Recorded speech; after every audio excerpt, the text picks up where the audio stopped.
Lods, ang pag-uusapan natin ngayon is about basketball IQ. At ang example na bibigay kong player ay si Luka Doncic kasi siya lang naman ang isa sa running for MVP ngayon. Pero maniwala kahit hindi, Lods, ang ginagamit niyang method is old school basketball but high IQ.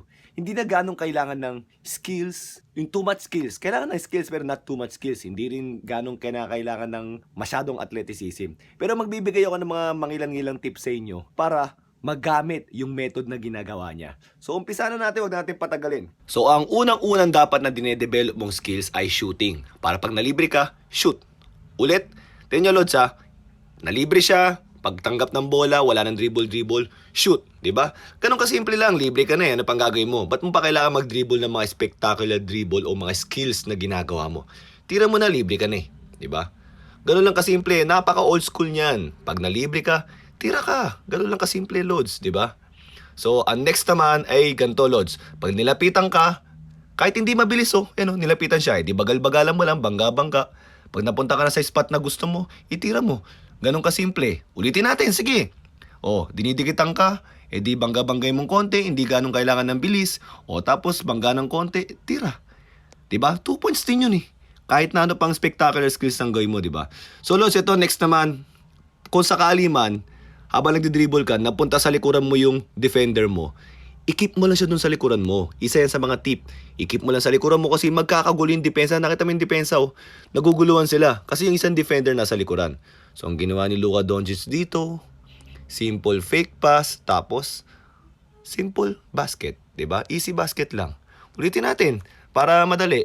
Pag napunta sa likuran mo, napunta sa likuran mo, stay mo lang siya dyan. So, magkakagulo yung depensa ngayon. Simple fake pass o di simple basket. Dahil do sa fake pass na yun, akala nila wala na sa kanya yung bola, lumayo yung kalaban, di easy basket, di ba? Tapos, hindi naman kailangan laging nasa iyo yung bola. Habang dumidiskarte yung kasama mo, pwede kang humanap ng libre. Moving without the ball. Ulitin nga natin. Dumidiskarte, di ba, yung kasama mo. Ikaw, ang gagawin mo, hanap ka ng libre, moving without the ball. Di nakatira ka, di ba? Easy basket. Ganun lang kasimple. Old school na old school yan. Ganun naman dati, humanap ka ng libre. Di tira mo, di ba? Habang dumidiskarte yung kasama mo, humanap ka ng libre, tumama sa screen, di tira mo pag nalibre ka. Ganun kasimple lang ang basketball, Lods. Huwag mo nang pahirapan. 39 points si Luka Doncic dito, Lods, ha? Pag ganyan-ganyan lang. Ang problema, Lods, hindi mo pwedeng dobolin si Luka Doncic. Bakit? Magaling siyang pumasa. So, pakikita ko sa inyo rito. Habang nagdi-dribble siya. Ano nangyari? Dinobble siya. Di pinasa niya. Easy basket, di ba? Ganun lang kasimple. Old school naman yan, di ba? Pag nakuha mo yung bola, dinobble ka, ipasa mo sa kakampi mo libre. Easy basket. Ganun kasimple lang, Lods. So, makikita nyo talaga napakataas ng IQ. Bakit ko sinasabing mataas ang IQ ng ganyang klase ng laruan? Kasi hindi niya na ganun kailangan ng strength, bilis, or athleticism at kung ano-ano pa mga skills na too much. Ganun kasimple lang. Ibig sabihin, utak yung gumagana. So, tuloy natin. Ito, last, Lods. So, minsan, pag talaga may magaling dumipensa, 'di ba? Ang gagawin mo, lilito-lituhin mo siya. Lilito-lituhin mo. Pagkatapos, simple-simple lang. Meron ka ba nakita spectacular move doon? Nililito niya lang yung kalaban, sabay simple floater lang. Kung hindi mo nakita, edi ulitin natin. Nililito-lito lang yung kalaban, sabay simple floater lang. Kahit may sumabay, easy basket. So, Lods, kung makikita nyo dyan, 60 points si Larry Bird dyan. Ay! Sino ba yung Larry Bird? Di ko kilala yun. Si Luka Doncic, 39 points dyan. Simple lang yung ginawa niya. Well, baka naman sabihin mo, Lods, parang walang depensa yung kalaban. Yun kasi yung nagiging effect pagka hindi mo dinadaan sa bilis, dinadaan mo sa piso-piso kung tawagin ng mga matatanda.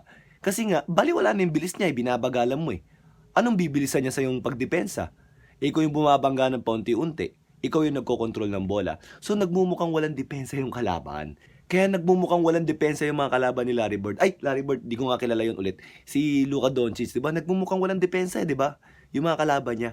Kasi nga, IQ yung ginagamit niya, binabasa lang niya yung sitwasyon. Okay? Ang isa sa pinakamalaking factor kung bakit bumababa ang IQ ng mga basketball players is they focus too much on developing their skills na minsan, sobra na, hindi na kailangan. Kung makikita nyo, yung ginawa ni Luka Doncic dun kailan lang yan? Baka sabihin nyo, di ba? Yung mga dati, wala na yun. Eto, kailan lang yan, Ganun lang yung ginagawa niya, di ba?